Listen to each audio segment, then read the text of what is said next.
They said the machine don't dream. They said it can't ache.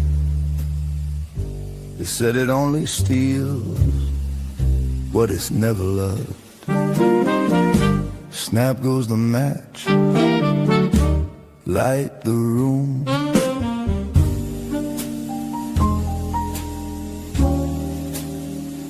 They told us the muse was jealous, that she'd leave if we taught her math.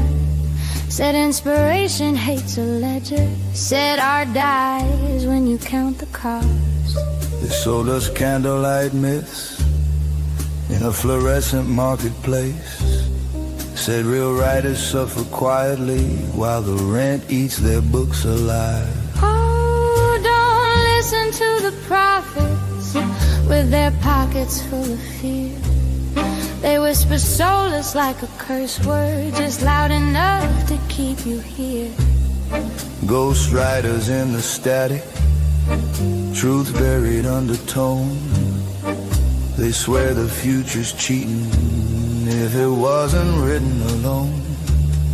They said readers can smell a circuit, said love won't load on a screen. But they binge what moves them at midnight and never ask how it was made. They said the gate was sacred, said wait your turn, earn your pain. While the presses learned automation and nobody called that profane. Oh, don't listen to the sermons from the pulpit of the fort. Every age calls change a heresy, right up until it pays the rent once more. Ghost riders in the static, inking myths in monochrome.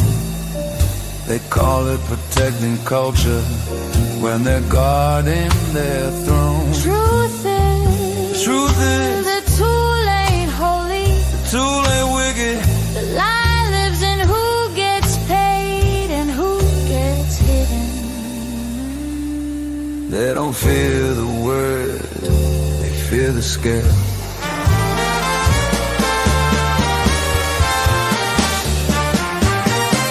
A typewriter was once a scandal,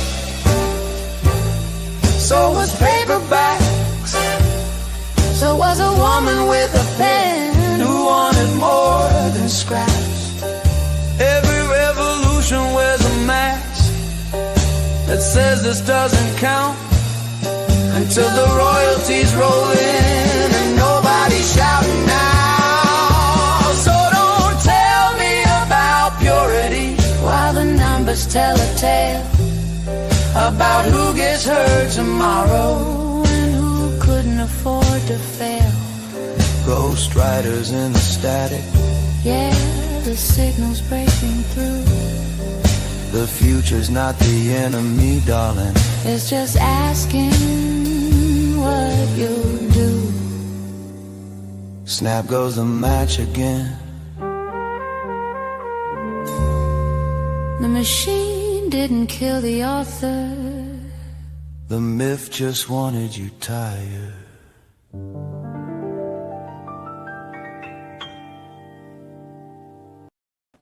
Hello, hello, happy Friday. And how about that hot, spicy number? Scandalous. I have a guest with me. Some of you know her. Let's say hi to Kim. Hey there. How's my peeps? All right. And actually, I have sound effects. Wait a minute. Here we go.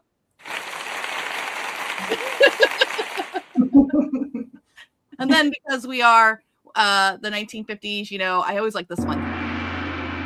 Really long. All right. Hello, hello, everyone. Okay, your notes for the night are down in the description, as well as thumbsing up and liking this video. Subscribe and ring the bell, you know, all those things. We are hot every Friday night, 8 p.m. And we've got a lot of great programming coming up in the next couple of weeks. So definitely stay tuned. Because I love you guys, your notes actually has the lyrics of that song and the MP3 loaded onto it. So I will make an effort to go through my other old songs and like put together. Uh-oh, looks like you got a fan. Hey, Chrissy Poo. Denver Gamer. That's my That's, sister. that's my brother. My family is watching. I love that energy. That's the best. Hi, Mom. That's Hi, the Nikki. best. All right. So my peeps in the chat who know Kim Gordon and how brilliant she is, light up those comments and tell her family how much we love her and how much we love her in the FFA. Aw. And we have some exciting things. Kim, I have accidentally on purpose, sorry, not sorry, tapped you for something big coming next year, but we're going to preview it next weekend on the live. What is the big project that you're bringing to Future Fiction Academy? I am going to be working with Ink and Code. We're going to be doing a lot more advanced user classes. We are going to have ourselves a little Ink and Code society. Just like J.R.R. Tolkien had the Inklings, we're going to have the Ink and Codelings. And we are going to tap our big, beautiful brain trust, especially in our coding forum.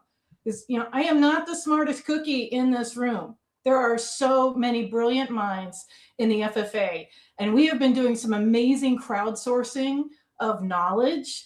We have done a ton of stuff with IDEs in the last month. We've done Claude Skills, we've done Obsidian. It is unbelievable, some of the stuff that we've come up with, basic, intermediate, advanced, and we're going to be teaching that. We're going to be having a blast doing it. Now, will people have to pay extra to go to Ink and Code if they're already members of the Mastermind or Accelerator? No. It's a value add. We're going to have it right in the Discord and in the FFA Teachable. So everyone that's already in FFA can be in the Ink and Code Society. Nice. So yeah, we're moving into 2026. We are declaring 2026 the year of the automated author. I said what I said. So, and we're going to be kicking that all off next Friday. So next Friday's live is the automated author. It will be me. And then we'll have some extra special programming all weekend long, with some really great, cool, special things coming, some goodies coming along, some classes in anti-gravity and also Claude projects. So Cassie, our wonderful Cassie, is going to be part of all of that as well. So next year, Cassie and Kim are really stepping up to help steer the curriculum of the Future Fiction Academy with the founders' input and support and everything like that, of course. But I'm so excited. This was like my dream starting the Future Fiction Academy. It was never designed to be the Elizabeth show, contrary to what it looks like. It was always designed to be, how do we bring all of the genius that is in the indie author ranks, and how do we all learn from each other, because AI is just moving so fast. It is, and it's exciting, and it's changing every single day. Mm-hmm. Things that we couldn't do 2 months ago, we can now do. Editing, I started Future Fiction Press editing on books that was taking me a long period of time to fix certain things. And there's so much innovation that happened in the last 2 months. Some of the things that used to take me weeks take me days or hours now. And it is just getting better every day. I voice edited a book the other day. It's insane. Mm-hmm. So we're going to do something a little bit different tonight. I am going to be scandalous. I'm going to invite a guest. All right. I'm putting this link in the chat, because tonight we're talking lies, and that link allows anyone to come join us. I know it's like a radio call-in show. This is very dangerous. This is very dangerous. You do not have to turn your camera on. You do need to have a microphone, please. But you can click that link and you can come join us. We can have up to 10 people on stage at a time. And that way you guys can come on and say your biggest lies that are annoying you about what authors are being told about AI. So this can be a interactive show. It's the first time I've really done this. So we'll see if we have any takers who want to come on. This could be really cool or really terrible. That's doing live TV. Yeah, it's live TV. That's a wonderful thing. Oh, well, Rachel. Look at that. Rachel Heller. Hi. Oh, wrong camera. Hi. Hey, tell us on camera. I love your background. So Rachel, what is Yes. What is your biggest pet peeve of lies authors still believe about AI? Do you have one? Wait, hang on. Whoa, hang on. There's a strange echo here because of. Oh, you're okay. reverbing because you're watching yourself. I know, it's crazy. Oh God, I have no makeup on. My hair's a mess. It's okay. We love you. We love you, Ray. We Just love tell us the stuffy stuff. The stuffy stuff. The stuffy stuff. You know, I'm sorry, Elizabeth. The question was the lies that we're being told as authors. Yeah, like I'm still seeing lies being shared about AI to authors in groups and all kinds of things, and that's what today's topic is. Well, I think that the biggest issue is still people can't wrap their minds around creativity in relation to the machines and coding, and that you can be just as creative, even more creative, with the help of the AI. Because, you know, I want to look at the right camera. I can't hold an entire novel in my mind.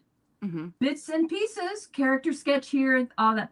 The AI can, and that, if anything, is the most brilliant thing, because then you can say, what did we do in chapter 15 that I have to remember in, you know, book 5 of the series or whatever it might be?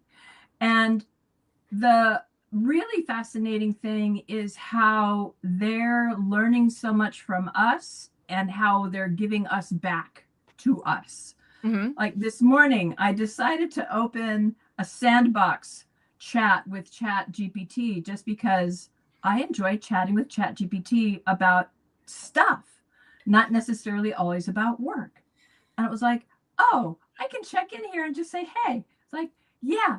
But I'm like, I feel guilty because you're a very, very, very, very, very, very, very smart multi-million-dollar thing, but I have access to you.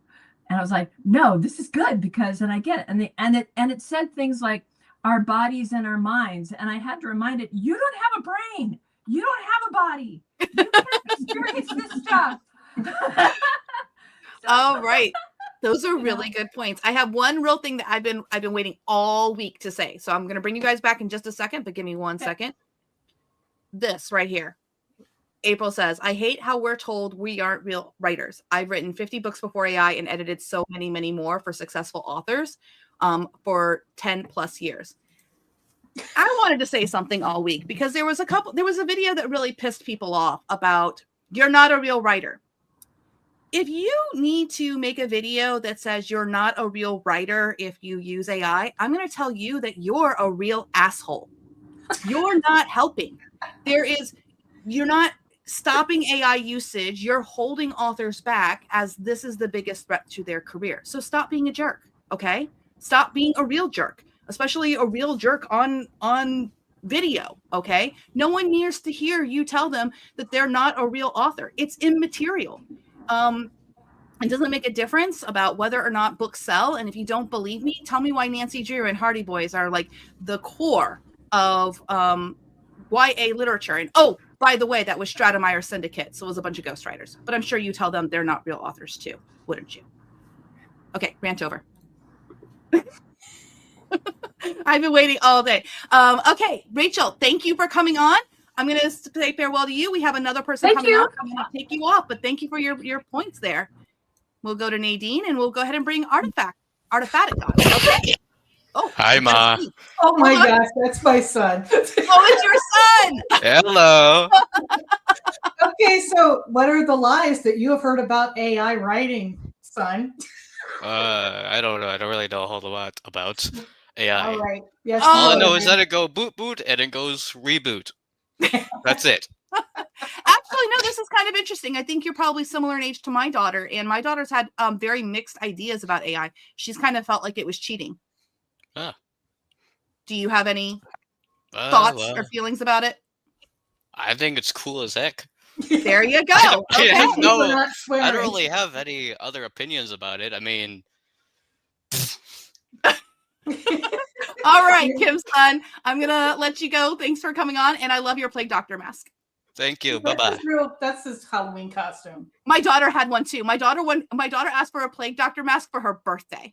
and she got it. We're So- going to steampunk convention here in Tucson in March, and he'll wear that, and I'll be all dressed up too. So I need a steampunk book. I'm gonna have a whole steampunk series done before I go. It'll be Yeah. fun. Nadine, good to see you. Hello, Kim. Hello. Well, I just say my son too have that custom. He had that for Halloween this year. So There's like a whole generation of them that like got into plague doctors. Like it was like a thing. My daughter had like earrings and all kinds of. She had earrings that had teeth in little bell jars. Yeah, I know, but he's 22, so he has some party with them. Yeah. So he's doing stuff like that. So hey, that's fine. Well, I would say the big lie is that everything is easy with AI, that it's suck about writing with AI, and you don't do, like you say, you're not an author, you don't do the work. Sorry, Kim can vouch for it. We do a lot of work for it because we want our story to be on top of everything. So that's the thing. Is that true? Probably some people will try and put everything, all the garbage there, but yeah, reader will vouch on that. That's why it is. So where is Elizabeth? And she disappeared. I see that. She escaped for a minute. That's fine. But yeah, exactly. They think it's not hard work. It is hard work, whether you write with or without AI. And the secret sauce is the hard work.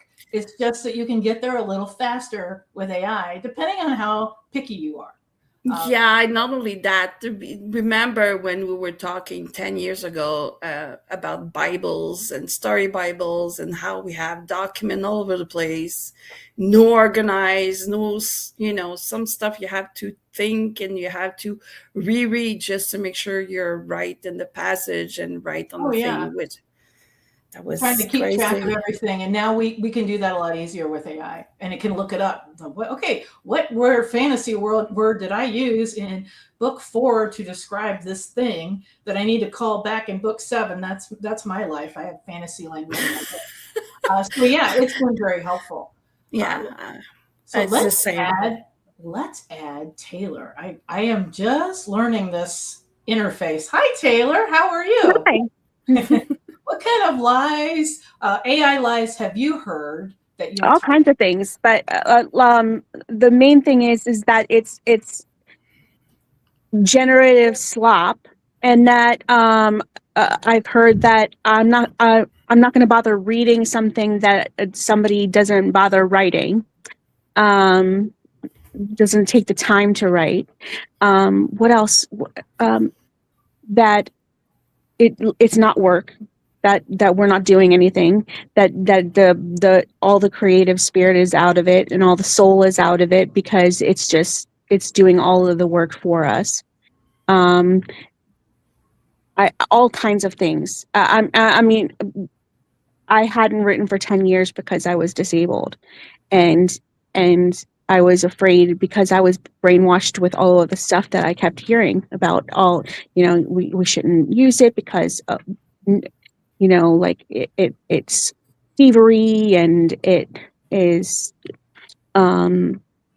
it's not work. It takes all the soul out of the books, and it doesn't allow us to use our creativity, and we're not real authors, and it's just slop. It's just letting the computer write slop, and then we're putting it out there, and I didn't do anything, and then just recently, about a month and a half ago, I let myself do it. I finished a book that's been in my head for 10 years. It's a third in a series that's been sitting there hanging, not doing anything because yeah. And I'm so excited, and I'm so excited to have found this group and everything. Like I keep preaching about it, like in the group, I keep telling my story because I'm so excited. But yeah, like the lies that everybody's told, and a lot of authors believe it when they shouldn't believe it, because it's not true. It's not true. It gave you your book back, and it made it fun again. I found it made it fun, and I find it's not that the problem is not when someone hasn't bothered to write. It's when they haven't bothered with the AI to edit and to Yeah. read what actually came out. That is a problem. It is a Yes. problem if you take something straight from AI and slap it up on KDP, but that is not what Absolutely. we teach. Validate, validate, validate. AI is a tool. It is not the writer. We're the writers. We're driving the car. And you don't have to use it if you don't want to. But if you do use it, you need to check and make sure what you're putting up before you do it. Right, we're the molder, we're the director, we're like we do it. It's a different way to do it, and then we still edit all. You still have to do all of the editing and everything else that we had to do, but we're doing it in a different way, than we did before. We're not typing each individual word, but we're still molding every single sentence the way we want it to be. I mean, at least I am. I'm like, I don't want that character to say words that way. I want them, their language to be more fluent, or I want them to, be more stern, or you know what I mean? Like, so you're a director. Yeah. You're really Yeah. starting to become a director. You're directing and telling it what you need, and it's adjusting. But ultimately, you're the one calling the shots. Right. So the quality is going to depend on you, not on the AI. And Yes. The people that are putting up slop are just not bothering. You still have to work. This is still work. Yes. Absolutely. That's why, it's only 10% of people that say they want to write a book actually start, and only 1% actually publish, even today. It's hard work, no matter if you have AI or not. So, no, thank you, Taylor. That is Thank awesome. you. We appreciate it. So let me see here. I don't know how to turn everybody. Oh, I maximized you. Yeah, see, I don't know what I'm doing here. Okay, let's see. Oh, remove. Okay, so we'll see you in a little while. There we go. And Nadine, was there anything? Oh, Stacy has. Let me add Stacy. There's Stacy. So I don't know where Elizabeth snuck off. Nadine, I'm going to put you down there. That's okay. Thank you so much. That's okay. I'm learning this stuffy stuff here. There we go. I actually just jumped out of the shower, so you get to see me with not straightened hair. It's pretty. We like your curls. We like you natural. It'll slowly start going bigger and bigger as it dries more. So mine did this morning. It was out to here. So I was in the shower and I'm not caught up to where we are. So we are talking about the lies that we've been told about AI. Oh, excellent. What was the last lie we were talking about? About how so many. There were a lot.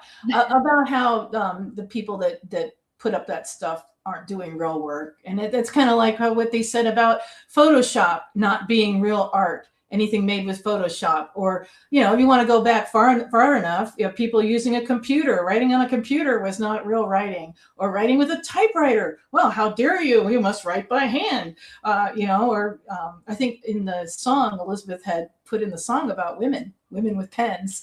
Oh, how dare you be the wrong gender and write a book? So we've come a long way, baby. And I think that is also.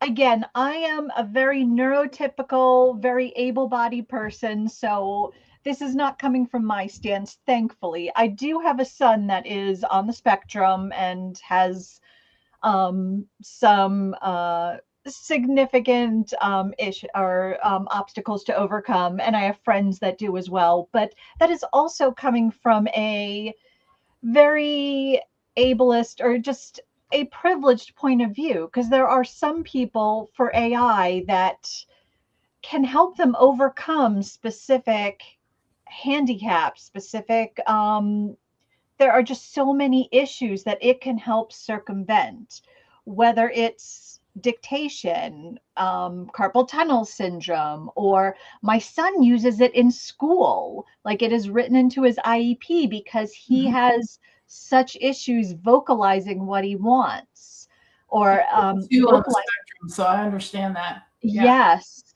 and that helps him just get across his ideas, so it helps him communicate. Communicate.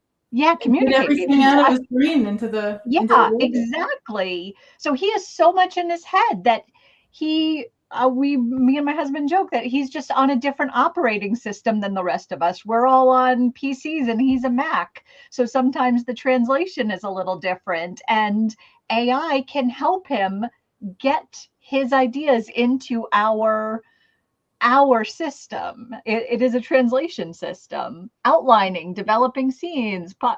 So some people say like they want it washing our dishes and not writing our books, but I want it doing the parts that I hate of everything. Like sometimes I don't feel like drafting certain scenes. I don't feel like brainstorming. Sometimes I just don't feel like sitting at my computer, frankly. Like get me started. And it can help with so much.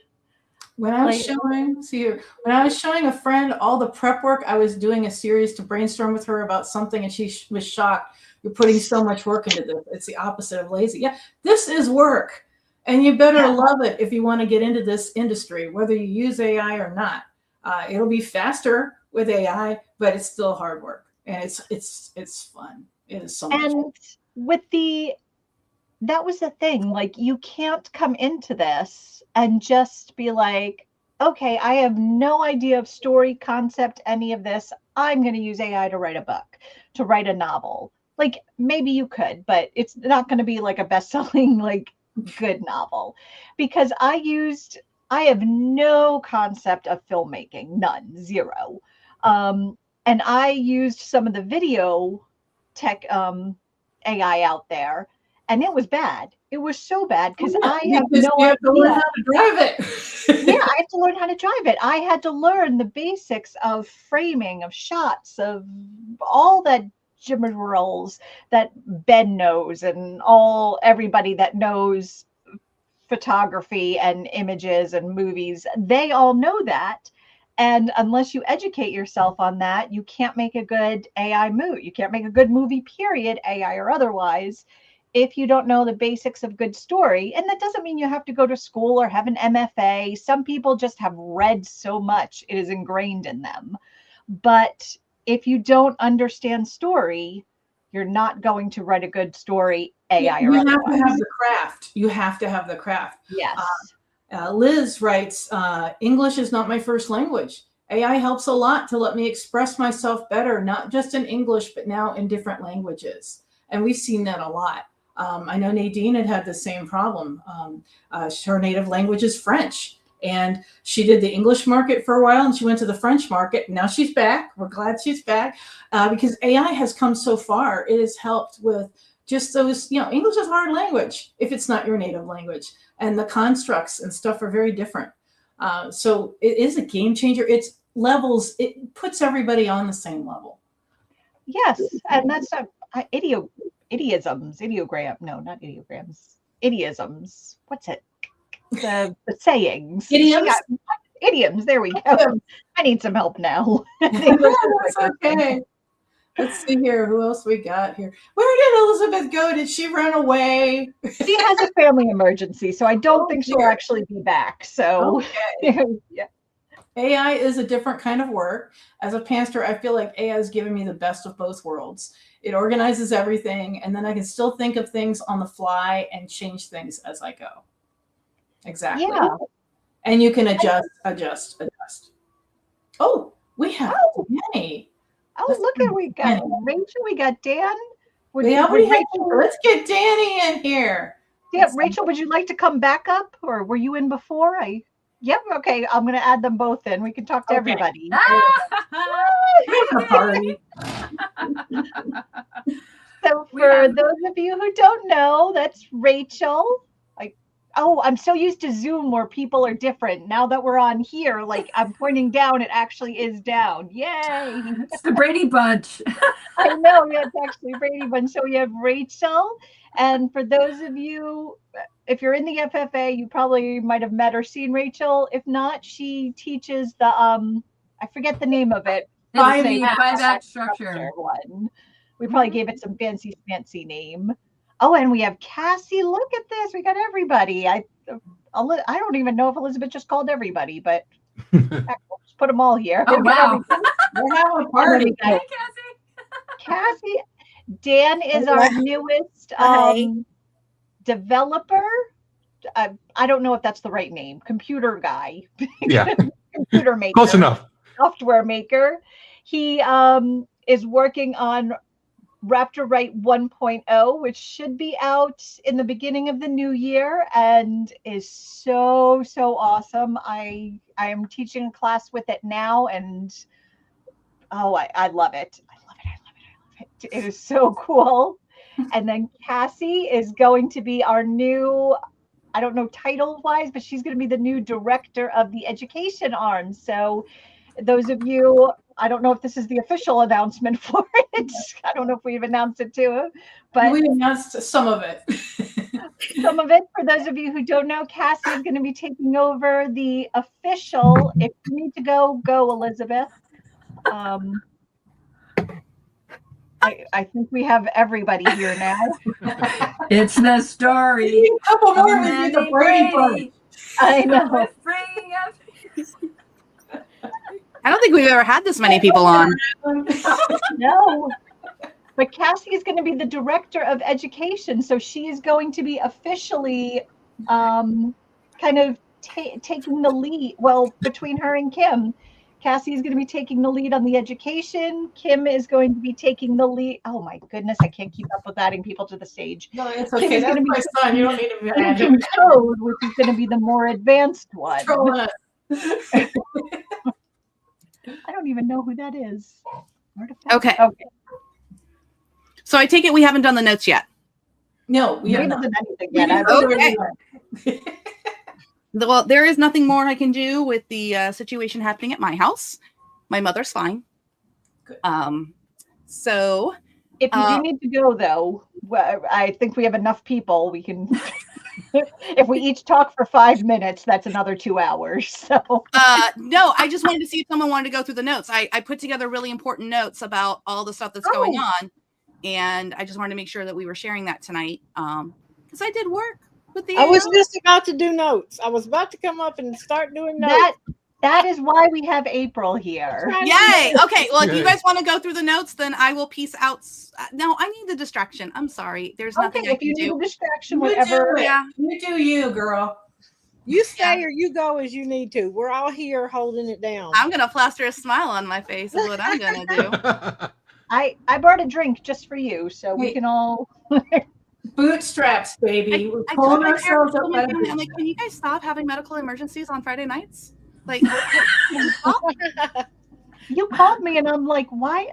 How is it always Friday? You know, Fridays and the weekends are the busiest times in the ER. And, you know, that's just how it goes. And so is it a full moon? Maybe. I don't know. There's all kinds of stuff going on, but we hope your mom is doing okay. Oh, no, it's not my mom. It's not mom. Okay, but I will well. tell you, there are 4 very hot firefighters in my house right now. Oh, well, girl, I don't know what you're doing on here with us. Because New moon, hang on. New moon in Sagittarius, which is a fire sign. Yeah. The fires There you are there. Sasha, Yeah. So, did we want to go through the notes? Did we? Yes, let's go through the notes. So April can go through the notes. I'll take myself off stage, but I'll be here and I'll pop back in because I think they're going to be moving things around and my dog will start barking. Okay, well, the first thing in the notes is that the BF25 coupon code will take 50% off all standalone classes until the end of the year. Stacy, is that so, or have we extended it further? No, just to December 31st. I'm tired of going in, and because I have to go into every single class to change that, because Teachable is a butt about that. So no, I'm not changing it again. It's done. Okay, well, you have a few days. Christmas is coming, and then the New Year. Yep, December 31st. Right. So use the code BF25, capital B, capital F, number 2, number 5. This also includes the 2 new double bundles that Stacy put together and our everything bundle. The double there are 4 double bundles now. There's 4 now. I don't know. We're out there with all those bundles. They're already look around the page, you'll find them.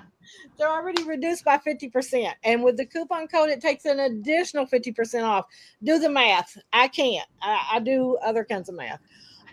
There's getting started with the double bundle. There's get publishing with AI double bundle, growing author AI double bundle, blah, blah, blah, bundle, the genre AI double bundle, and our new everything bundle. It includes all of our classes to this point at a discount, and a 50% off coupon works there as well. So BF25. But if you give us $249 a month, you can join the accelerator and get access to all the classes, plus additional labs, live classes, and a free Dino token per month in your first draft. Okay. That you get so much for your $249. I don't know what you're waiting on. But you need to go to Future Fiction Academy. Look for Accelerator. Future Fiction. Blah, blah, blah. Here I go. Future Fiction Academy Accelerator. And so if you're not there, you should be there. And there's no extra for what you get. You get so much in that subscription, the $249 subscription. You're going to get Kim's ink and code, right, Kim? Mhm. Yes, you are. I don't even know how to tell you what a value that is, because Kim blew my hair back last week. I don't know, at the after party, I was just like sitting there, huh? What? But we need that help, and we're going to get it to you coming in 2026, because that's the year of the automated author. Now, does anybody else have anything to add about the accelerator and what a great value it is for our authors learning to write with AI? End of the year, by December 31st, we are retiring our grandfathered prices. So if you are a member and on an old pricing plan and like an active member, you're fine, but we're stopping the hokey pokey. So if you're, you can no longer come in and out at those old price points. So, and that's because we have exciting things coming in 2026 that we really just can't grandfather in at $99 a month anymore. So we've had the grandfather pricing for 2.5 years. We've been very transparent about that, but it is ending at the end of this year. Hopefully you guys won't hate us. So get it while it's hot. If you want to come back, do it now. Yep. So if you jump in before December 31st, for as long as you stay in, you're at your old price. Email dean@futurefictionacademy.com. But once you leave, you have to come in at whatever the current price is. Yep. I love what Eldon said, not to mention you meet people that you build friendships with, and having that in the AI writing community is priceless. It is, because we do have to withstand the slings and arrows of the people from the outside, but inside we have such a great core of friends. I call them friends, not students, not, you guys are friends, and we're all in this author writing AI journey together, and it's so exciting. Elizabeth, do you want to do the 3 big lies, or would you like I do want to just address one comment here. MT Window Woman says, I am not making money as an author, so how do I justify this expense? That's a very fair, assessment that everyone has to make at their personal level. When I first started publishing, I invested $400 into my writing business. That was back in 2011. Things have changed there. But if you're going to be going in as a publishing business, okay, there's nothing wrong with writing as a hobby. There's absolutely nothing wrong with that. And for that, you should just be watching our YouTube channels. We have a lot of free resources here. You can do a lot with the free AI that's just in the chat and everything like that. So if you don't have money, but you have time, you do what all of us have done when we didn't have money. And that is, you spend time learning how to do these things. You experiment, you take advantage of all of the free resources that are out there. And we have a lot. Just watch this YouTube channel and there's a ton. If you are short on time, but you have money, that's when a subscription like this or something like that makes sense. And I'll let someone else take over real fast, because I think I have a fireman knocking on my. So Elizabeth prepared this as the 3 big lies and the economic reality behind each lie. Number 1, AI can't write well. We have all seen this. We've all heard this. And to some degree, we can agree AI does not write well unless there's a human in the process, in the chain, helping AI know what it is that we want to, what we want to do and how to use it. Because so many times Elizabeth will prompt an AI, tell me how you want me to present this to you so you can solve this problem, right? She calls it a complex problem. But her text here says that it's the most pernicious lie because it's technically outdated. ChatGPT generated stories are now nearly as good as human written content, according to peer-reviewed research. When AI models are fine-tuned on specific authors' complete works, expert readers actually prefer AI output for both stylistic accuracy and overall quality. The fine-tuned AI only gets detected as machine generated 3% of the time compared to 97% for basic prompted content. The kicker, running a book start to finish is less than $50 in AI costs. She's back. I'm gonna let her take over. Yeah. So, and it often runs about $10 to $30, depending on how many number of passes and the labor hours. I mean, we have a group here. I'm putting down this 1 to 2 hours tops to edit per chapter. We have a lot of members of the press here. Are those accurate numbers? Depends on what shape the manuscript is in. But with these tools, yeah. With the new tools, totally. I mean, if you're going 3 hours a chapter and there's 30 chapters, that's 90 labor hours. I don't think anyone's spending 90 labor hours in editing the AI that's coming out. I'm not anymore. Not since all the new stuff IDEs came out. Since the IDEs came out, Claude Code and Anti-Gravity, I'm spending maybe a day on editing. It's crazy. It is crazy. The other thing is that there's a lot of other things here that people can talk about that are, anecdotes about showing that the AI can't write well. We've seen books get into the top 100 that have a prompt left in them. Yeah, there's nothing wrong with that. People were using AI to edit and things of that nature. But even when we told people, so the Future Fiction Press is 95% AI books. We're transparent about that. And one of the books, Snowstorms and Schnapps, I think it is, has a review on there that says, I wanted to check out an AI book.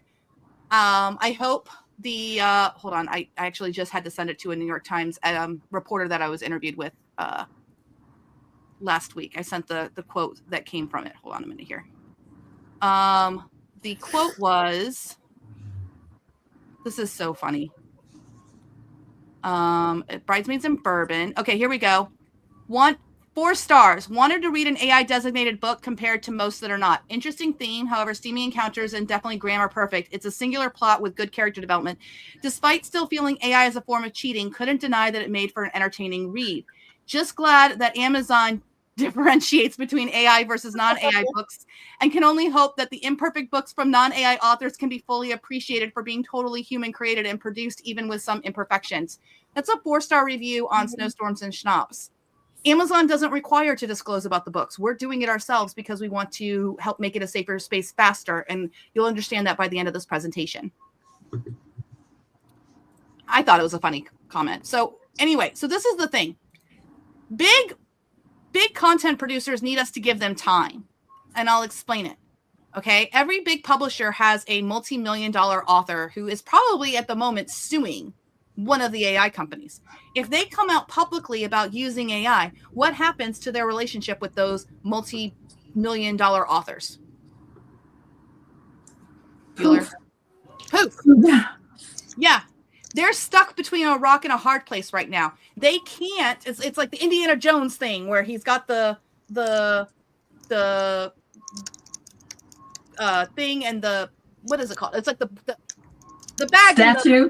Yeah, the statue. Yeah. They want to make the grab, but they can't without losing the other ones. And just to emphasize right here, Amazon does require AI acknowledgement. That is not true. They require it on the back end on KDP, but they do not require any public disclosure to customers that there's AI in the book. They don't put it on the thing. So for the Future Fiction Press, we actually put it in the blurb. We put it on the author profile, and we put it in the book. We put it in 3 different places that this book was created with AI, with author-led AI tools.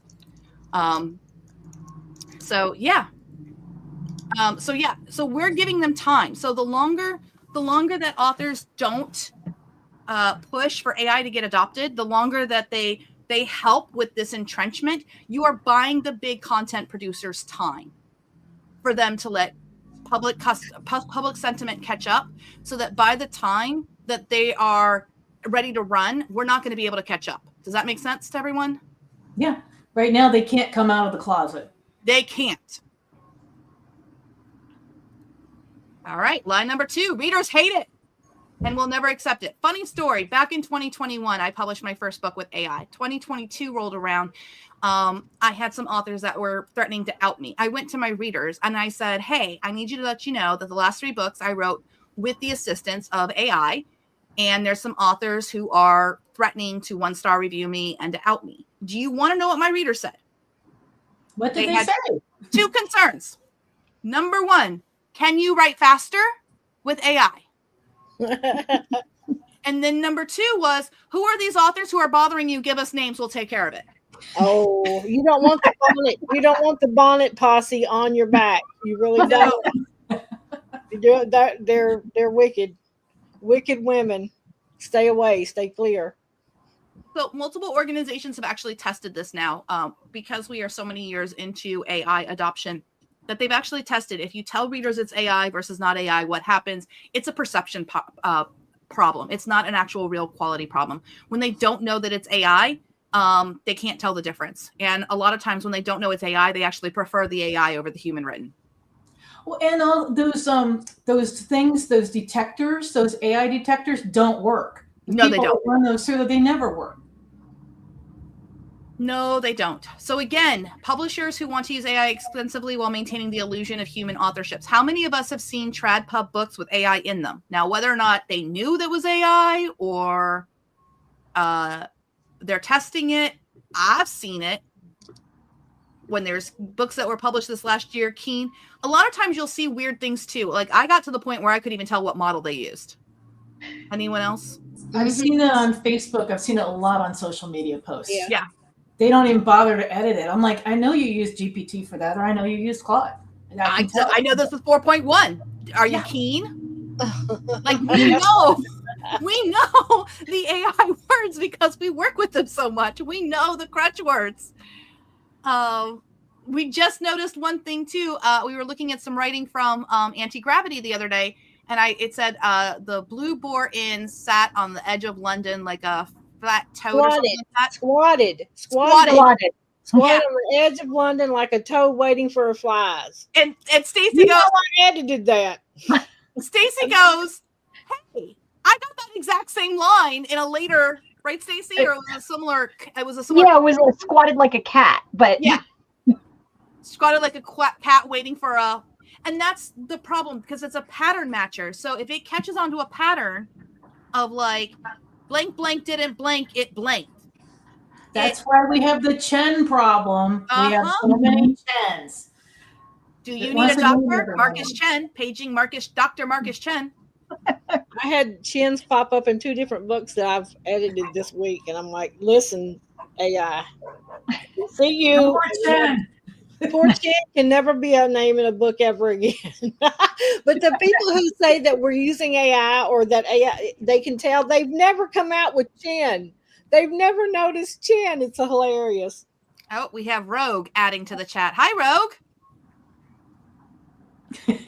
That's my son. That's one of my other sons. I have That's 5. your other son? Okay. I have 5 boys. We're just getting crashed by all Sorry, of my Kim's whole family. family had to come out and All right. Did you want to talk? Your lips are moving, but you don't have a microphone. I don't think they got a microphone. So all right. I have bearded sons too. All right, we're gonna say bye to Rogue and remove him. Yeah, we have. I do have my own Brady Bunch. She does. I love it. Are they taller than you, Kim? Okay. The youngest one isn't. He's 12. Everyone else is taller. He'll get there. Yeah. It's like walking in a forest. I feel like a little hobbit at my house. Yeah. Everybody at my house is 6'2" and over but me. Jay says all your sons are named Marcus Chen. How did you know, Jay? All right. So this is the other thing. The majority of authors are already using AI. Gotham Ghostwriters has a great survey too that's in depth. And I gave you guys the link for that so that you can take a look at it. And again, they want the illusion and they want to warn people that there's reader backlash because they don't want the best minds of the literary world to start figuring out how to use this tool. How many of you feel like you're a better writer now that you have AI? Definitely. You can't see my paw going up, but it's going up. Yeah. Anne says, somebody else wants to read this, so it's not just me. I'm getting better reviews on books written with AI and with YFD, which is your first draft, our product, than ever. They're far more intricately plotted, and that's part of it. The stories are so much deeper. AI gives you the time to do that. Before I felt a pressure like I can't pursue this because I need to spend so much time with this book. I'm a person who reads 3 books at a time and can write 3 books at a time. Okay, I'm crazy. I'll admit it. My mind is all over the place. Intellection is my thing. Before I had to make decisions based on how fast I had to get something to market, right? Instead of like really concentrating and getting deep down with it, I felt like I had to be rushed more. With AI now, I can go deeper, right? I can take my plot lines and extend them further, and it's a lot more fun. And I don't want to take up the whole life, but one of the things that AI did for me is I had COVID 2 times, and it affected me neurologically both times. So brain fog, fatigue, memory problems, words. Okay, it's really painful when you're a writer and editor and you can't find your words. And I know you guys have noticed me in after parties and lives losing my words. That's a real thing. AI helps me get those words back. You guys take over. My other sister's home. Okay. Yeah, and people are agreeing with you 100%. And before the Brady Bunch jumped on, we were talking about that as well. Like, there's just physical ways or that AI can help you. Do you guys, does somebody else mind sharing? I'm sorry. I'm going to sign off for a quick bit so I can update Christine and Kate. Yep. Oh, no, let's leave the studio. Share screen, window. There we go. Hopefully, hooray! Let me even make this bigger. And you get my. No, just kick him out. Is that another child of yours? I don't anymore. My son's in here. Just gonna have the Kim show. Oh.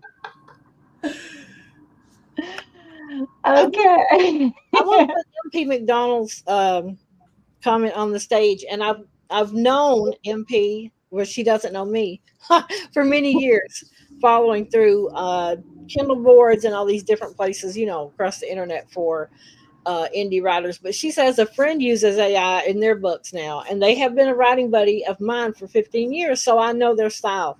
I was reading one of their new books. I can tell it has a lot of AI only because where's it go?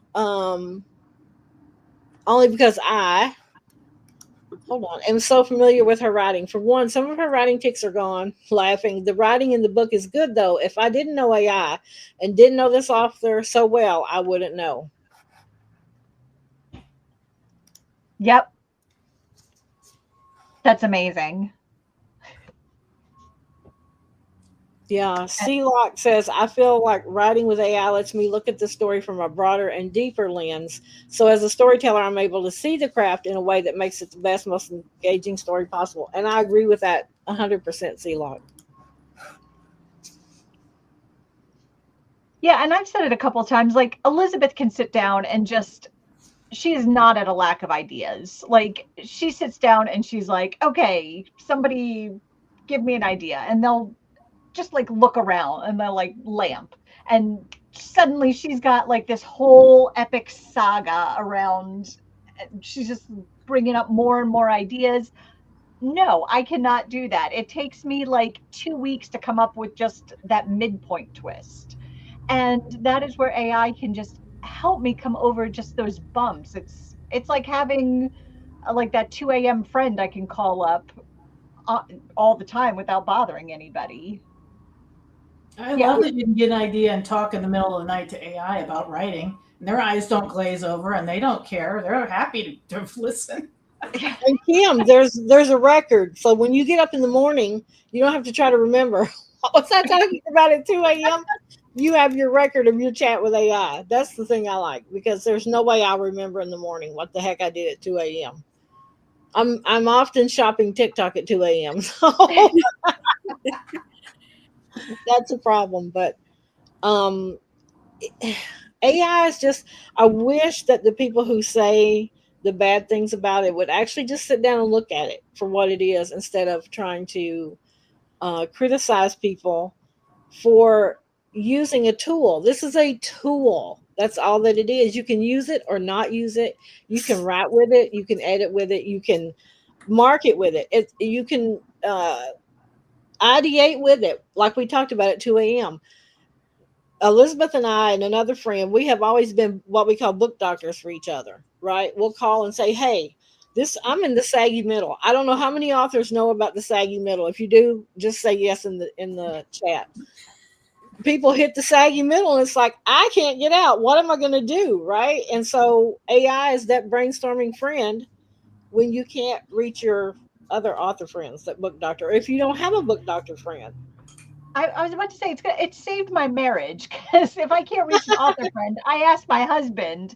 I was like, "Where should this go?" And his answer is invariably, "Well, what if they try to get $1 million or something dumb?" Like, well, I want $1 million. Everybody wants $1 million. Like that.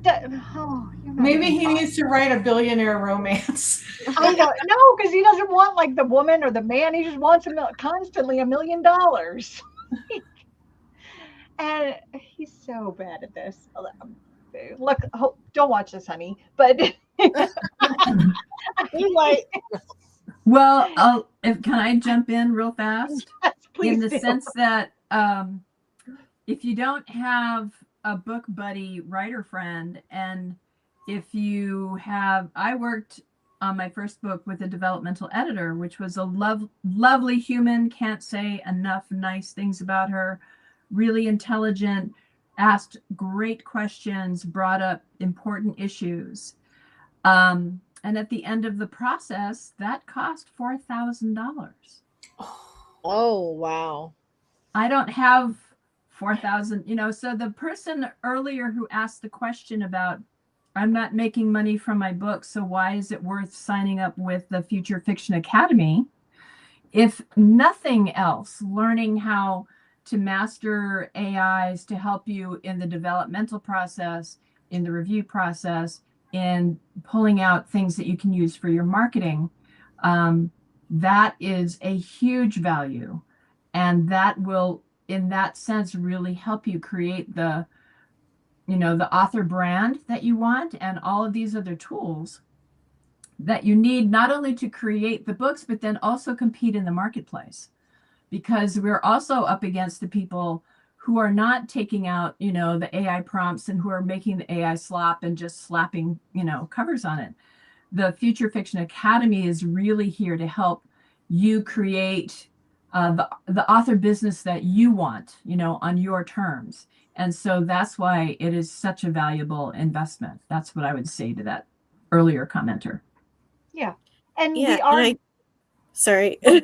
I just wanted to add, like, on top of that, like, we also have standalones that we offer for a one-time fee if, you know, you, if you can't shell out the $259 a month. It's understandable, but this is why we also offer standalones, which is a one-time purchase and you have it forever. And then we also offer coupons during a specific time for those standalones. So we do have other options on top of just the monthly subscription. And we do And have in the new year, we're going to be doing more with the YouTube channel as well. So sometimes you have to sift through 2 hours of us figuring out what we're talking about to get down to it. But again, time versus money. So well, the thing about, and I can go back through our history of Elizabeth and I. When we met, we were total bootstrapping authors. Okay, I'm the cheapest bootstrapping author you could find. We made our own covers, and we could because we were writing Jane Austen fan fiction. And when you looked at some of the early covers, we were a definite improvement. And that's not a slur on anybody or a slander. It's just the truth. We often traded skills with other authors that you could do to help yourself in your writing goals and journey along the way. There's so much that you can do and bootstrap, but with AI, I would suggest you follow people on YouTube, especially here. Elizabeth will come on YouTube and do the latest and greatest as much as she can for you. So take advantage of the free offerings and the coupons that we have when you can. Don't feel left out. Don't feel left behind. The fact that you're here listening right now, you're learning about AI, and possibly the ways in the future that you could use it. Okay, Christine is briefed and good. And it's Artifact is saying that Rogue now has a microphone and he has worked with AI a lot as well. He's helped you with the chicken books, right, Kimberly? That would be Artifact is Nikki. That's Oh. my son who helped with chicken books. Rogue is my older son. Got it. It is never a dull moment in the Schilling household. Christine's like, don't you want to just take a break? I'm like, no, I need to be doing something. Okay, now, you haven't gotten to the Amazon equation. This is where I break everyone's heart. No, we're basically on the same point you left us on. So come break our hearts, Elizabeth.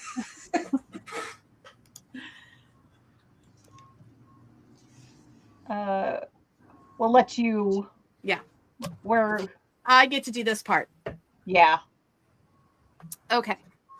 So I guess we'll all be faces here real fast, and then we'll go back to the prompts. I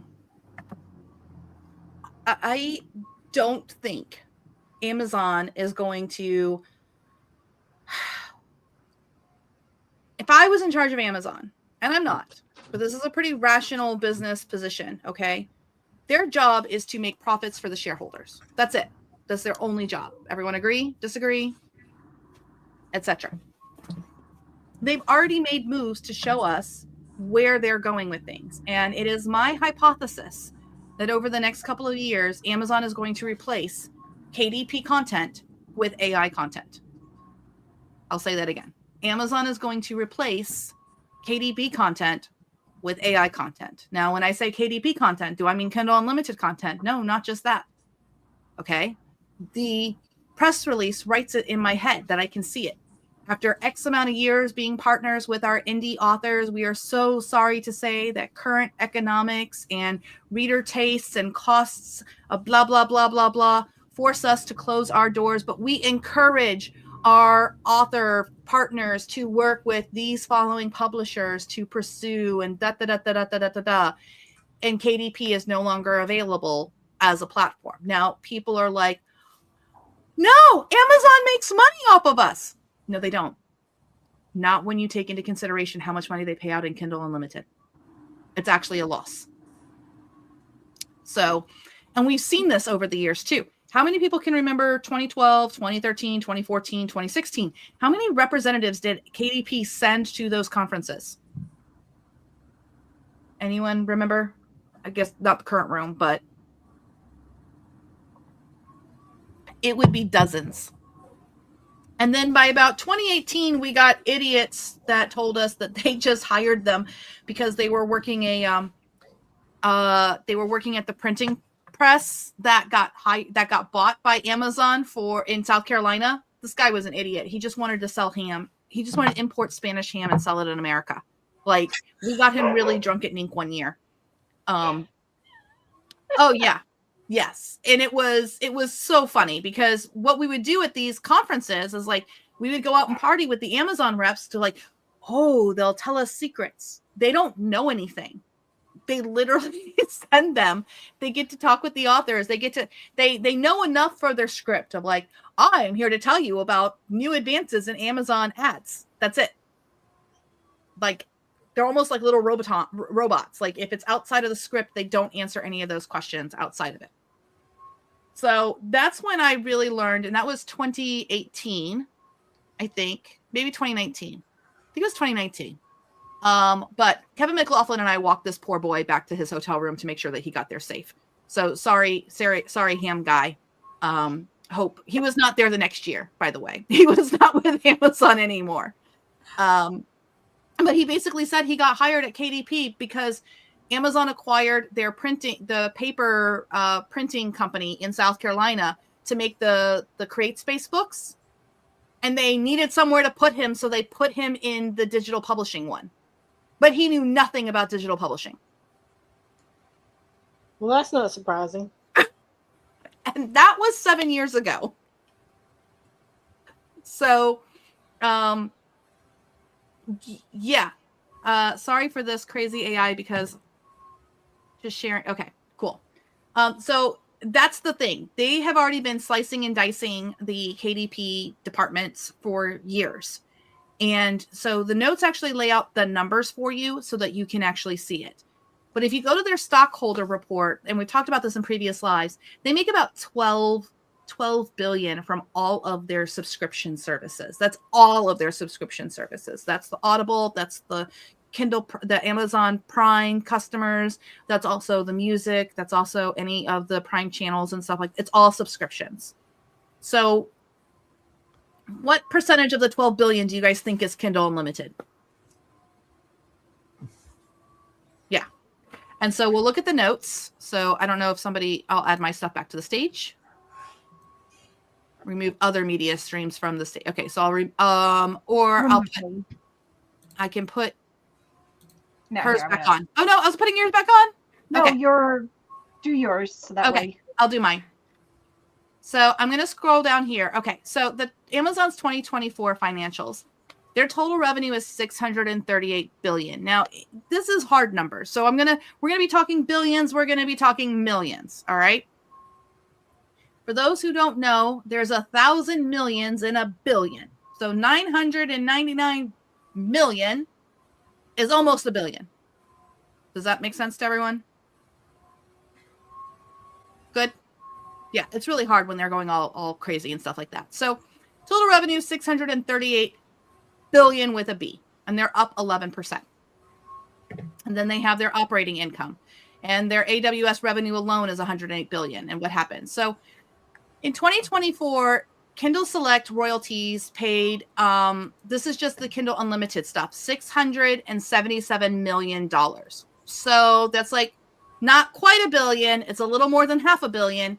So just put this in perspective again. The whole company makes 638 billion, and Kindle Select royalties are a little more than half a billion, to put it in perspective. And then the estimated KDP royalties annually is 300 to 520 million. We don't have a clear number on that because it's sometimes in the stock reports, and the stock reports are a couple of years old now. Now, what do I mean by this right here with the royalties? And we're going to do a little bit of math here. What percentage does Amazon get to keep predominantly of books in the store? Usually 30. It depends on what you're pricing them, but we're usually getting the 70. Yes. So if they have paid out, hopefully I can do this math right. I'm going to have to do it on a piece of paper. Okay, because I have to model it. I got my little notebook. So what you do is you set up a ratio, right? So basically, if you equal that, we'll go with the 520. We could go with the 300 million number first. So 300 million is equal to 35 over 100, and then the number underneath 300 is the X of what the gross was. So if I multiply 300 times 100 and then divide it by 35, we get 857 million is the total take. Subtract the 300 and you see that they're paying out to authors another 557 million. So if you add 557 million with the 677 million, do you guys see how you get a billion? 577, 677, that's about $1.1 billion. Does that make sense to everyone a little bit? I know this is really hard. Yes. Yeah. That's what they're paying out to indie authors. If they replace us with AI content and the readers don't care, they get to pocket that money. They no longer have to pay it out. And people are like, but my readers would never leave me. Are you sure? Have they always been loyal to you? Have they always been loyal to the authors that came before you that were selling better than you, that you took over their spot? The mountain is one-sided. It's up and down. If you're at the top of the mountain, there's only one way to go, and that's down. And a lot of authors get really caught up in the, I have made it here and I will stay here for forever. Not once thinking about that there was another author there before you got there. That's just the nature of the bestseller race. If you're number one today, somebody else was number one yesterday, and someone else will be number one tomorrow. And at no time are the readers sacrificing, because at all times they got great books. I'll let someone else comment on that real fast while I let Dasha in. I think the important thing here is when this happens, not if, when this happens, what are your plans? What are you going to do? How are you going to keep your author business or your dreams for your author business alive when you no longer have the giant machine of Amazon, which we know Amazon is the biggest seller of our digital books? Where do we go then, and what is the plan? And for me, AI is going to help me continue to have an author career and reach my readers. I don't see how to do it without it. And you can't put your eggs all in one basket. You cannot build a career on one platform that you don't own. Stacey, you have the Darth Vader cat now? I don't know how that happened. I don't have that picture anywhere on my computer. I must have just osmosis it from Mel or something. No, that's an option that StreamYard offers. That's why I uploaded my own, because I didn't want people to think I was Mel. Oh, okay. I was like, I'm Mel today. StreamYard offers like 2 or 3. I don't know. Sorry, we have scroll syndrome. Back to this. So this is the thing, and it's the thing that authors want to argue. They're like, they can't replace us. We're too important. No, we're not. We are less than 1% of Amazon's operating income. We're even less of a percentage of total revenue. We are a rounding error.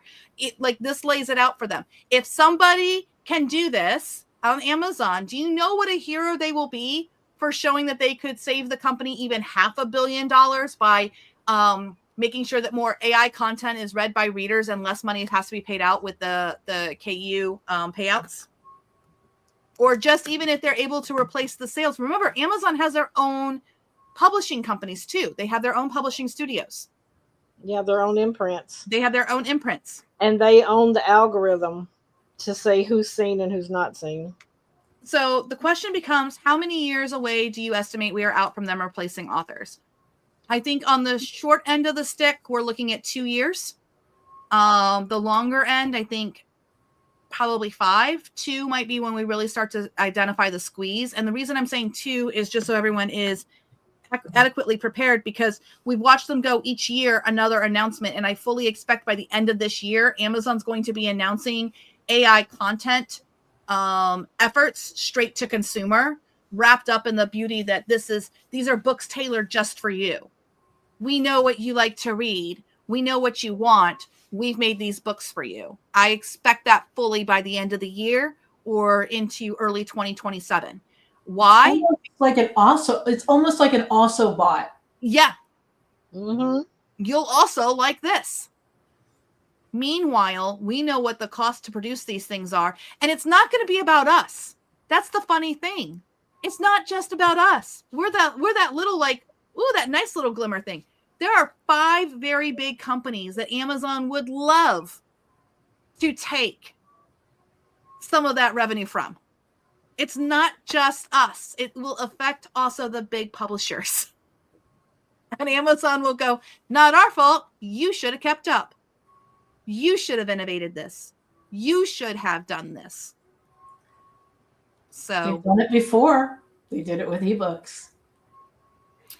This is a good question. Where are the literary agents heading to when Amazon decides kick everyone in the eye? I had a lunch with a literary agent last year when I was on the circuits going around, and she said to me, you're talking about AI, but not a single trad pub is accepting AI. They won't even accept it. I'm like, that's because you're not part of the plan. If you don't know about the plan, you're not part of the plan. I'll say that again. If you don't know about the plan, you are not part of the plan. Why do they need people to submit to them AI books when they can generate themselves? Why? So this is the part here. So the cost structure is unsustainable, but this is a huge opportunity for us. Okay. I want to emphasize this too, and the exclusivity. You guys can read through this. So we are being frozen out, not just us. Also, this is the other thing. Amazon imposed a 3 book per day upload limit. Let me explain to you how baloney this is. Okay. How many of you have been publishing for more than 10 years on Amazon? Stacy? Yeah. Stacy, how many books a year go up on the Amazon store before AI? Still a bazillion. Yeah, millions. Yeah, it was always millions. At no time did they ever institute a 3 book a day thing. Yeah, it's always been gobs and bazillions and millions a day. Like, it's not an AI thing. Nope. Amazon is king of having a response and making people think that it's a response to something, but those of us who've been paying attention know it's not a response to that. You can already see it. In all my years of publishing on KDP, we have never had a restriction on how much we could upload. Not once. And then it's like 10 a week. Yeah. So 3 a day, 10 a week. These are bonkers. These are restrictions that should have been in place back in 2014 when we first started to hit like 4 million books in the Kindle store. Would you agree? Because it wasn't AI. There were bad actors who were scraping books and uploading and The uploading. book stuffers. I remember that. The book Oh, yeah. stuffers. So there were people doing this well before AI. And remember the book choppers? The people who would take the novels and cut them up into individual chapters because we were getting $1.43 a borrow. I remember, and people were the funny thing was reading the reviews. People were mad about it, but they kept buying. Yep. Chapter by chapter. That was funny, honestly. So I see some of the comments of like, how do we head this off? I don't think we can. I think we have to ride the wave and make sun while make hay while the sun is shining, and market forces are going to adjust. Okay. Amazon there's a couple of things here. I'm going to go to our faces now. There's a couple of things I don't think Amazon's going to do. And I almost am loath to say it on this live, but whatever. If they listen to me, we'll see. Think about it this way. Think about Netflix. I want Netflix as this example because Netflix is like the first smorgasbord of content we've all encountered in our modern creative situations, right? Which shows do you care about? The shows that are just pushed to you on the algorithm, or the shows that you hear something about or see some person interview about outside of Netflix? The ones you have a connection to. Yeah, word of mouth. Yeah. I mean, bunches of us can tell me right now, who does Bridgerton? Who's the producer of Bridgerton? Who is the mastermind? Shonda? Shonda. Rhimes. Exactly. If it's a Shonda Rhimes joint, I'm signing up. Taste is always going to be something that people are going to rely on. Another person that I really like, the show The Gentleman. I think it's Guy Ritchie. I like Guy Ritchie movies and shows like that. Like, I know who the producers and who the creative directors are and stuff of the stuff that I like. There are also a couple classes I've taken. They're like people that teach romance by movies, and I will take I always take their classes and then go watch those movies. I gobble those up because they'll just take little clips out of them, and then I'm like, oh, I got to go watch these movies. And that's how and then I find out who made those movies and go watch other movies. So yeah, it's recommendations like that. So I would say if you are someone who's 4 or 5 figures in Kindle Unlimited right now, AI can give you the capability to have a pen name that you start building wide. So that way you have some kind of something to fall back on. The other thing you can do is if you know that this is going to be coming, start saving your money. Stop spending like it's, always going to be like this. I mean, that's just good advice anyway, because honestly, every author career I've seen is like this. I mean, I've had months of $15,000 in royalties. I've had months where the money was so low I didn't get a check. That's happened. That's just the world of being an indie publisher if you're not constantly publishing.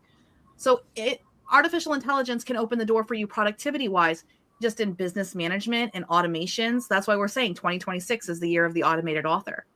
What else would I say too? There was some other thought that I had too, and now I've lost it. What do we do? What do we do? Oh, On your, go ahead. sorry, subscriptions, you mentioned another. Yeah, there are new ways to sell books to readers.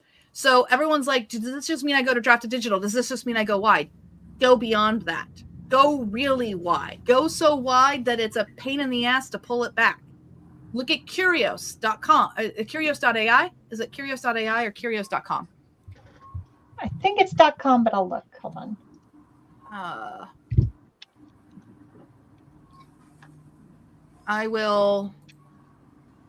I'll put their link in the notes. Curios.com. Curios.com. Yeah, I'm going to put the link in the notes. It is an affiliate link, just so that you guys know, so that way we can see who's going there. But it doesn't cost you anything or anything like that. So there we go. And I'll put it in the notes right here. We just had a meeting with them on Wednesday, and they're going to be coming. I put the link at the bottom of the notes, and I'll put it there. Yeah, Patreon. That's a great thing too. Membership on your website. All of those things are going to help you weather the storm. If the worst should come, if the worst shouldn't come, guess what? You just have multiple streams of income coming in, which is always more stable. That was the other thing I was going to say. There's no downside to preparing for the Amazon storm. Would you guys agree? Yeah. Oh, yeah. It just makes you more resilient if you have multiple streams of income, multiple platforms. Mm-hmm.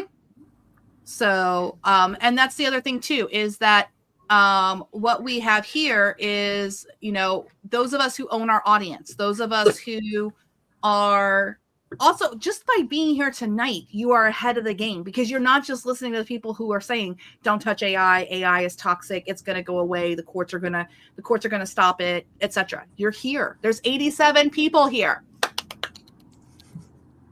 Yay! So this is the thing. And if you are hiding the fact that you're pro AI, do me a favor.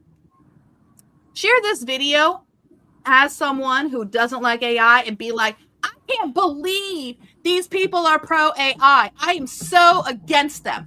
Share it. You'll be doing your friends a favor. So that way you all can be in your echo chamber of everybody anti-AI, but we all really know that you're all using.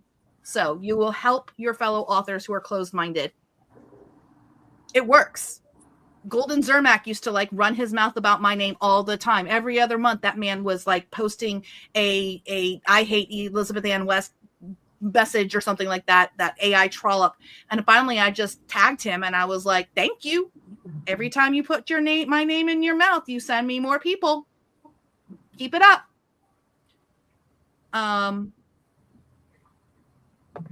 So Melissa McClone says, how do you think a lot of 7-figure indie authors suddenly going trad plays into this, or does it? That's actually a bigger movement that's been going on for years. So also back in 2017. It was 2017. 2017 was the year of, I think 2019 was the year of the Ham Guy, but 2017 was the year I was at NINC and I was talking with Sourcebooks. I admired the snot out of Dominique Rocca and Deb Worksman. I fangirl them so hard. They are the founders of Sourcebooks, which used to be the largest independent publisher in the United States, and then they got into the top 10, and then they got acquired by Penguin Random House. Actually, they got invested in by Penguin Random House. They met the certain gates, and now Penguin Random House has a majority stake. Do you know who dethroned Pan Macmillan as the largest publisher, as the 5th largest publisher in the United States? Sourcebooks. Now, what is so great about Sourcebooks? From 2017 and even earlier than that, these women were at the indie authors conferences and they were learning from the indies. They were finding out what was going on. They started making print-only deals with the biggest indies. So that has actually been going on for about 8 years that I'm aware of. And I think that now that's just become so mainstream that they realize that indies can be an incubator, and it's now a good deal for indies as well, because they can make massive amounts of money with their paperback and their hardback sales. I'm also watching like Matt Dinniman, who I admire the hell out of too, having like the best sales ever with Dungeon Crawler Carl. It went into hardback, and that thing is now back on the top of the New York Times bestseller list and everything.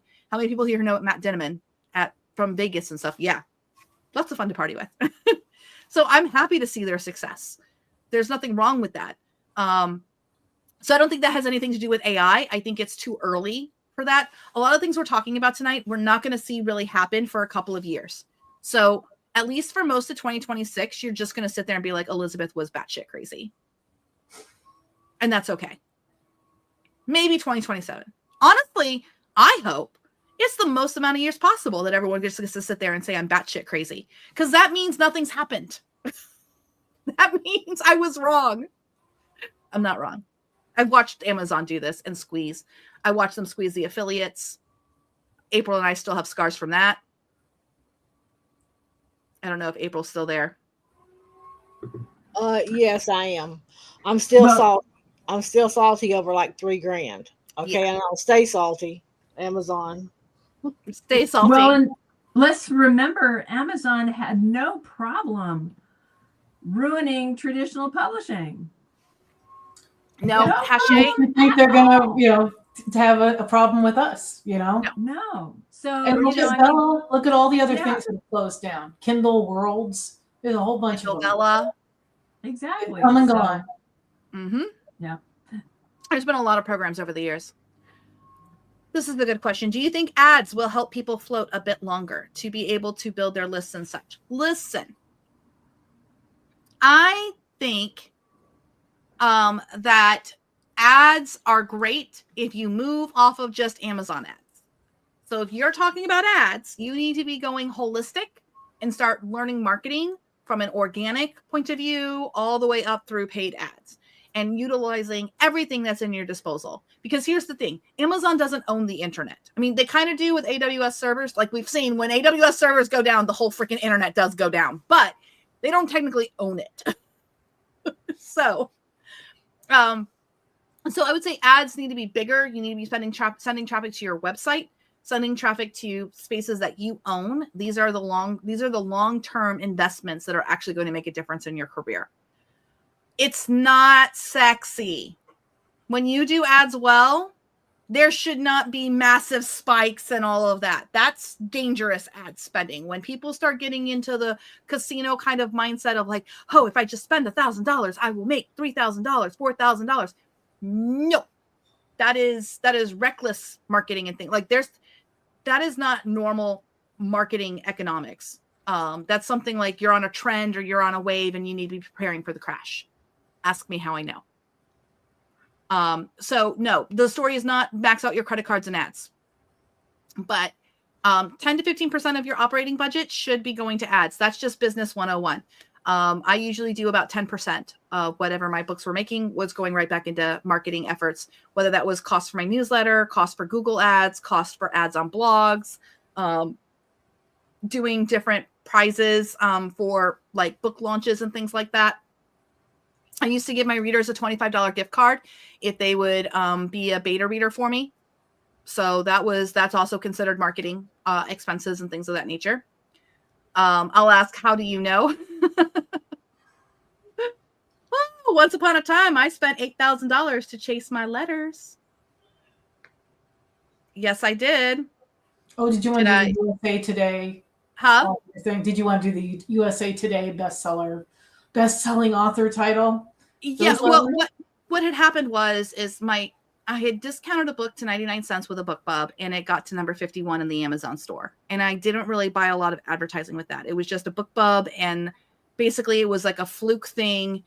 It was to capture Mr. Darcy, and it just went gangbusters. So then the next time I got a 99-cent BookBub on my $9.99 book, I was like, oh, let me invest in all these other ads to push it even higher. Did it go higher? No. The Whiskey Wedding did not. It still got into the top 100, but it did not go higher. Did I make my $8,000 back?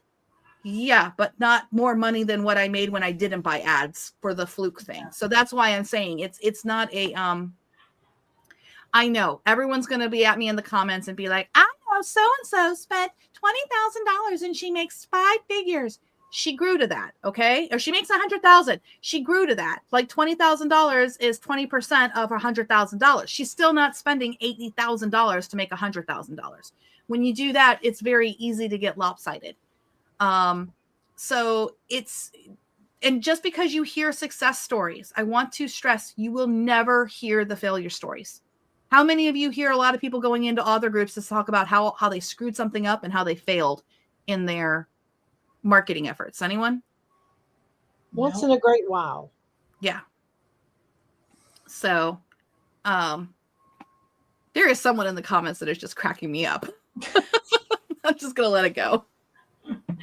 So, there was a question earlier on in the live because I think we're all getting antsy for an after party. Yes. Yeah. Antsy for an after party. We like our after parties. Yes, after party in the lab room. If you join the accelerator, it's in your Future Fiction Academy area. There's like the links to your Zoom rooms and all of that. So yeah, after party. There was a question earlier, like, did enough people buy tokens in YFD for Narrative Physics Engine to go into YFD for Christmas? The answer is no, but it doesn't matter because that's going to all come in January anyway, along with Raptorite 1.0.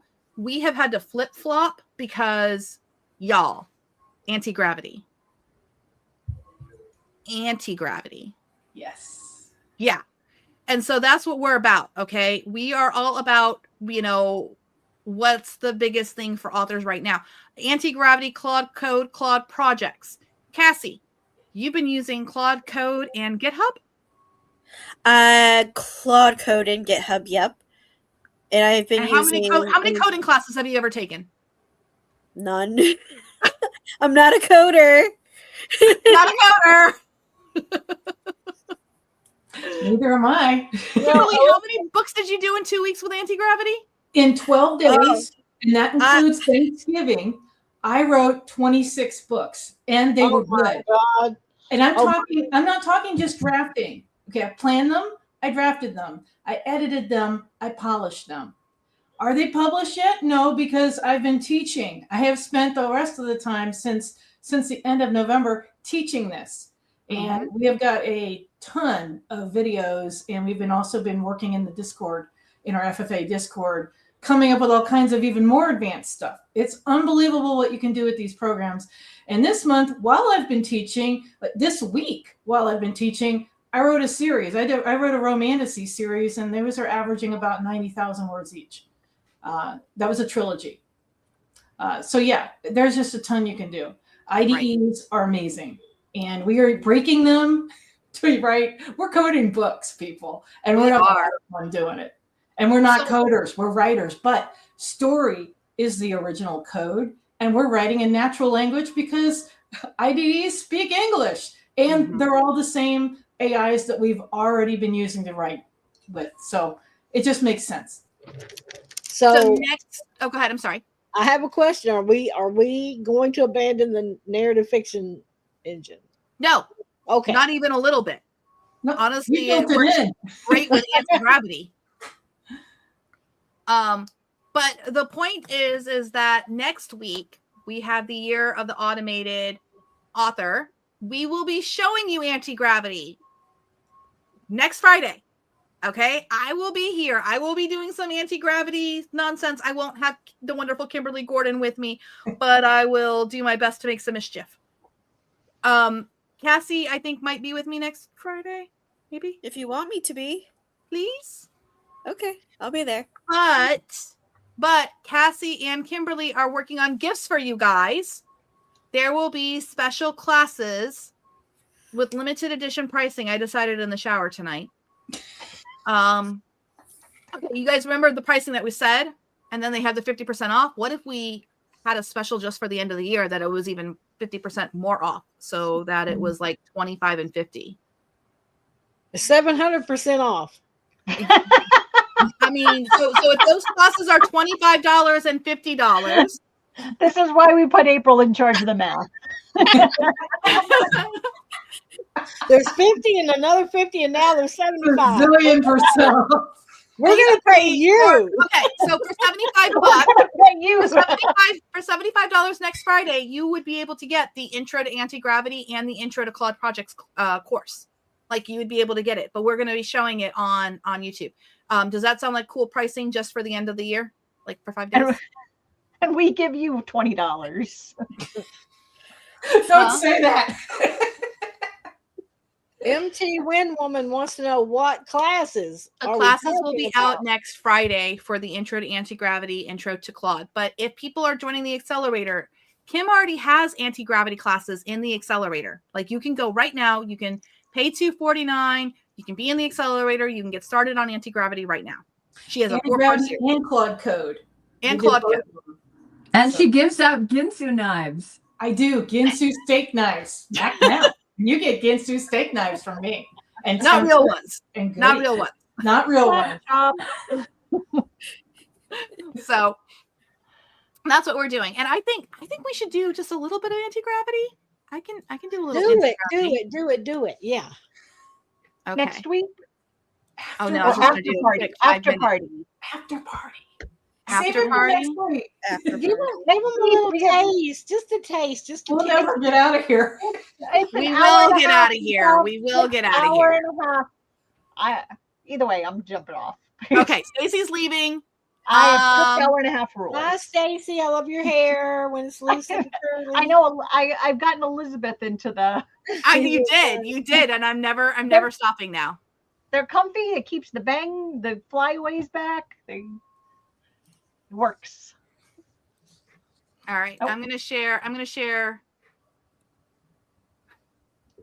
my anti. Oh, what happened?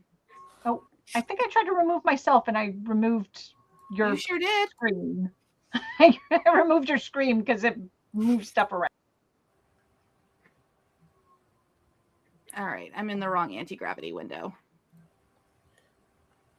All right, you can see now. So this little bit of anti-gravity that I'm showing you is the cool thing about it is it wrote all of these chapters for me. I didn't have to do anything about it. And the writing style guide and all of this stuff. And I'm going to show you the agent. How do I get to my open agent manager? Okay, so that didn't change the screen on that thing. Dang it. Yeah, this is not. Anti-gravity is very confusing because it opens a second window, and I don't want it to open up a second window. I want it to open up where do I get my little messages? Yeah, that's the agent manager. It is the agent manager. I thought so. Go to the little gear. It should be open. No, that's not it. Yo, go to you. I'm just restarting it to update. It's like a few minutes. They had some new updates. That includes the audio support. Alyssa says the clock for previous chat. The clock for previous chat. Thank you very much. Like I said, we're all new on anti-gravity here. Share screen. Window, share the anti-gravity. All right. I shared it. What? Man, the resources, it does not like sharing. When you're doing video, it can be. Yeah, it really doesn't like it. So we'll have to think about this. Okay, so past conversations 6 days ago. Open in the current window. So this was something else that I was working on. But it keeps track of everything that you were doing. It's okay, dismiss, go away. Okay, dismiss, got it. Okay, stop teaching me things. This was actually the F1 one that I was doing. But if I was to go to explore and open agent manager, nope. That's what you want. No, I wanted to do like a new project really fast, and it's still saying restart. So, okay, just this little bit, but we're showing you like you're not seeing anything that's scaring you. That's the important thing that I want to emphasize about anti-gravity for next week. Does everyone understand a file named chapter_7 markdown file, and that where it's in my computer, and that over here it's telling you a story of what it did? it marking Act 1, drafting as complete, notifying user. I expand all. It tells me what task it checked off. Basically, it makes tasks for itself. Contact Management Refactor. I have updated Story Status MD with detailed summaries of these new beats. This file effectively replaces the raw text of chapters 1 through 15 for context purposes, allowing us to move forward without token overload. This is an IDE, you guys. Did any of those words, other than maybe refactor, was probably the only word in there that might sound a little codey, right? Yeah. Yeah. It's plain language. And that's where the coding is going. This one, they're calling this revolutionary. All the coding apps are going to this. They're all going to natural language. And if they speak natural language, guess what? You can write in them. You don't have to write code. You can write stories. Jen BB goes, it's almost too good. I'm doing all kinds of things in anti-gravity, but I barely understand the interface. It's a wrapper. It's a wrapper just like we've always used. There's just different stuff in it. And once you learn where all the stuffy stuff is, you can use it. Danny says that it's what he used to write Raptorite 1.0. Oh, so this is a great question. And this is why you should go get it. It's free right now. We have no idea how much longer it's going to be free, but it is free. Those 26 books I wrote, free. Free. Go to Google. Free. We don't know for how long. And if you have a Google subscription like Google Pro or Google Ultra, you will get more use than if you have a free account. But you can use multiple accounts. You can sign in and out. Let me tell you, I have a free account and I was able to outline a 3-book series extensively with Claude. And that was just got more than Gemini in there too. You have Gemini Flash, high thinking, low thinking. You've got Claude Sonnet 4.5, Claude Sonnet 4.5 thinking. You have Claude Opus 4.5. You can use Opus longer for free in anti-gravity than you can with a Claude Pro subscription. Ask me how I know that. And then you have GPT OSS, which we have no idea why it's in there. It's open source GPT. It's not that great. Yeah, it's not great. But you get like 6 or 7 models to choose from, and they're free. And guess what? They're free. When you run out of Gemini usage, you can flip to Claude and use that one because you still have Claude usage. You can use them all. And these are then the when you things get out of them, you can sign in with a different account. It's crazy. Yeah, because you're just accessing files on your computer. You can literally just have a different account access those files that I'm going and get. Or if you're crazy like me, you can write on multiple computers with different Google accounts. I do it. Wait. Time out. Okay, time out. Because she's going to play with it. Warning. You are giving it access to your computer. You need to be careful about what file folders it's allowed to get access to. If you have like an old laptop that doesn't have a lot of stuff on your hard drive, I'd suggest using that because it's going to, in order for it to work well, you have to give it permission to write files to certain folders on your computer. So you want to make sure that you understand about that. There has been an idiot guy out there who has deleted his entire hard drive. Yeah, you don't want to do that. Yeah, Sandbox it. Only give it the work folder. Create a work folder. It needs a folder to work in, but it doesn't have to be a huge one. Just wherever you want, and just drop your stuff in there and work in there. That's all. Yeah. So we're going to do a deep dive on this stuff next Friday, and talk about the classes that are available. The classes available. This is going to be a big part of our curriculum next year. That's why we are. So where should I not let it in? You want to give it, like she's saying, it does have terminal access. So what you want to do is you're going to get the option to ask for review mode. Just be in review mode. You should always like tell it it's allowed to do the thing. If you don't know what you're doing, do not put it in agent mode. Be in review always mode so you can check what it's doing and say yes. Okay. And then what you're going to do is you're going to create a folder somewhere on your computer, usually in like your documents folder or something like that. Or as Rachel says, you can put the file in an external hard drive, but you're going to say, hey, this is the folder you get to work in. So you don't want to give anti-gravity like access to all of your documents and say, oh, this is your workspace folder. Whatever workspace folder you give it, that's the folder it needs to work in. They just added a secure mode to lock it down. Mm-hmm. I think if you're a person like me who tends to break things, not on purpose, an external is a good idea because I do that. I can corrupt things and break things. It's a skill. I use Google Drive as my backup. I use iCloud as my fun play area. So it has access to a folder on my iCloud. So it doesn't even have access to a folder on my hard drive. It has an access to a folder in my iCloud drive. Because my iCloud stuff is not my actual backup. It's my play area. SKU lights is mode also slows its roll. Secure mode will also slow its roll, especially Gemini, who likes to run with scissors. So, and Harper's giving. Oh, sorry. No, it's okay. Harper's giving something. Oh, okay. I'm doing it. Do it. Tell anti-gravity to put any documents it creates in the working folder so you don't have to track down its brain.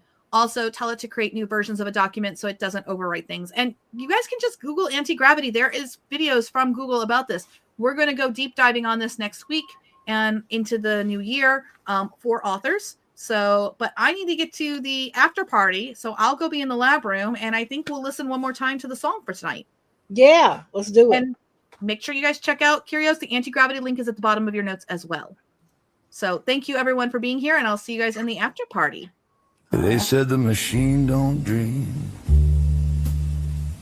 They said it can't ache. They said it only steals what it's never loved.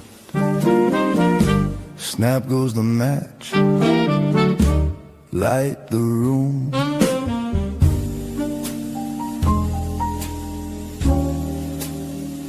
They told us the muse was jealous that she'd leave if we taught her math. Said inspiration hates a ledger. Said art dies when you count the cars. They sold us candlelight myths in a fluorescent marketplace. Said real writers suffer quietly while the rent eats their books alive. Oh, don't listen to the prophets with their pockets full of fear. They whisper soulless like a curse word, just loud enough to keep you here. Ghost riders in the static, truth buried undertone. They swear the future's cheating if it wasn't written alone. They said readers can smell a circuit, said love won't load on a screen. But they binge what moves them at midnight and never ask how it was made. They said the gate was sacred, said wait your turn, earn your pain. While the presses learned automation and nobody called that profane. No, don't listen to the sermons from the pulpit of the fort. Every age calls change a heresy, right up until it pays the rent once more. Ghost riders in the static, inking myths in monochrome. They call it protecting culture when they're guarding their throne. Truth is the tool ain't holy, the tool ain't wicked. The lie lives in who gets paid and who gets hidden. They don't fear the word, they fear the scale.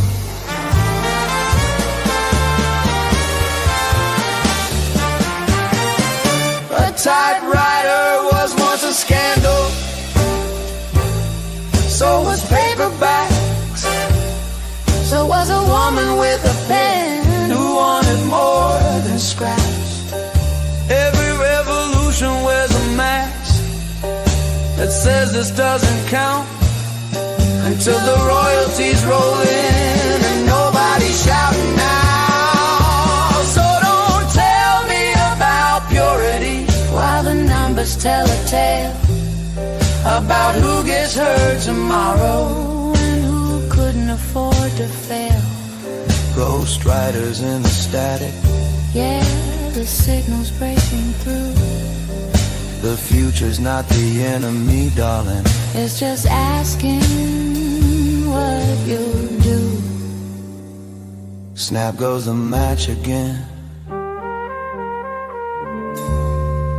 The machine didn't kill the author. The myth just wanted you tired.